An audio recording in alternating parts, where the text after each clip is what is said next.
গত সপ্তাহে না তুমি বলছিলা তুমি আমাকে এই সপ্তাহে ঘুরতে নিয়ে যাবা? আজকে যাবা? ও আচ্ছা, রেডি হও, ঠিক আছে, তোমাকে নিয়ে যাবো আজকে। আচ্ছা, আমাকে 10 মিনিট টাইম দাও, আমি এখনই রেডি হয়ে আসতেছি। আচ্ছা, তুমি রেডি হও, আর আমার নিচে বন্ধুরা আসছে, তাদের সাথে একটু দেখা করে আমি আসছি। তুমি চালু করে রেডি হও। ইস, আমার তো অনেক দেরি হয়ে গেল। আমার বন্ধুদের আজকে জন্মদিন, তাই তো মনে হয় আজকে যেতে পারবো না, আরেকদিন যাব। ঠিক আছে, রাগ করো না।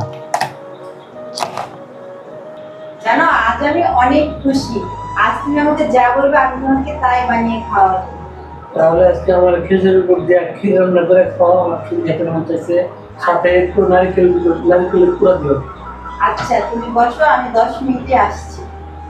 এই নাও খেজুরের গুড়ের স্পেশালি পায়েস, খেয়ে দেখো কেমন হয়েছে। তাহলে তুমি তো আজকে অনেক খুশি, আমার খেজুরের উপরে ক্ষীর রান্না করে দিয়েছো। সত্যি তো কিন্তু কিছুই নাই। তুমি কি আমার সাথে কি বলছো? ওই এই তো ক্ষীর, নাও খাও। কিসের ক্ষীর? খালি বাড়ি এটা বুঝছো? সামনে কি আর কি করার জায়গা? তুমিও তো আমাকে আজ না কাল বলে রেডি হয়ে ঘুরাও। দেখো, মানুষের মন ভাঙলে কেমন হয়। তুমি ক্ষীর খেতে চেয়েছো, তোমাকে খালি বাড়ি দিয়েছি, তোমার এখন কেমন লাগে বুঝো।